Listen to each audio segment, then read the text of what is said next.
welcome to the Lavender and Bergamot Kitchen. I'm Danielle, and today we are talking about tea, but a cold infusion, because right now we're having a heat wave, and the last thing anyone wants to do is drink anything hot. So last night I put up a jar of tea. I filled my jar with some herbs, I poured some cold water on it, put the lid on, and then let it just sit overnight. So that long, steep 8 to 10 hours in the cold water was sufficient to get all of the nutrition out of these plants and get it into the water. So I'm going to show you the recipe that I threw together last night, and I'll talk to you briefly about why I chose those particular ingredients. So first of all is rose petals. Now I have a really big bag of rose petals, but that's because I use them for a lot of other things. You don't need to have this many rose petals in your life, but also they're very fluffy. So this is a pound bag, but because they're so light and fluffy, it takes a lot to get to that measurement. So I'm going to use 2 tablespoons of rose petals, and the reason I'm using rose petals is because they're a refrigerant, so they bring the temperature down in your body. So when we get a hot day like today, and it's been 3 or 4 hot days in our body, the heat will accumulate, and by the 6th or 7th day of this, you've had it. So rose petals are a wonderful antidote to that feeling, that frazzled, fried feeling you feel after being hot after so many days in a row. Rose petals are wonderful. I'm going to add a teaspoon of marshmallow root. So marshmallow root in Ayurvedic medicine reduces pitta, the heat, again with that accumulated heat.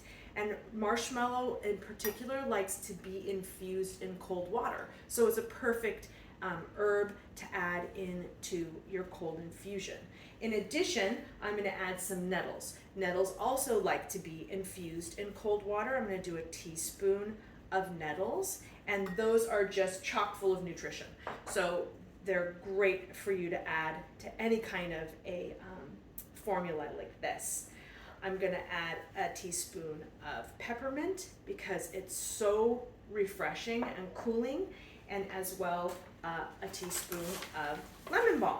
So all together, I probably have about 4 total tablespoons. Like I made some big heaping scoops of this and that, and then you just top it with your cold tap water, or room temperature tap water, doesn't matter. Filtered water rather. Put your lid on. Give a little shake. Every once in a while you walk by it, give it a shake, and sort of speak a little spell into the jar for good measure, right? It doesn't hurt. And with the magic of our video, you can show you, and we're going to get to taste this same recipe that I made last night. So you can see that color, all of the herbs. Now that even you can see, well, I can see that the rose petals, even now, they were this pink color. Now they're all white. So all the constituents from the rose petals have come into the tea. And I have these pretty glasses from my grandma. And I'm just a few little cubes of ice.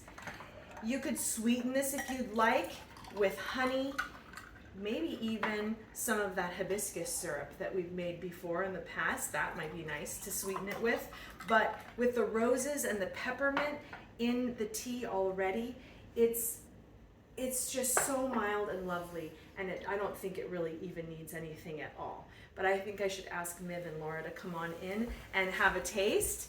This is for you, Patchy. Thank you. And cheers to staying hydrated and staying cool on a day like today. Thank you for coming. Like and subscribe for more videos like this. What do you think? It's good, yeah? I just want to point out too, this kind of looks like an upside down snow globe. Thanks again for coming to the Lavender and Bergamot Kitchen.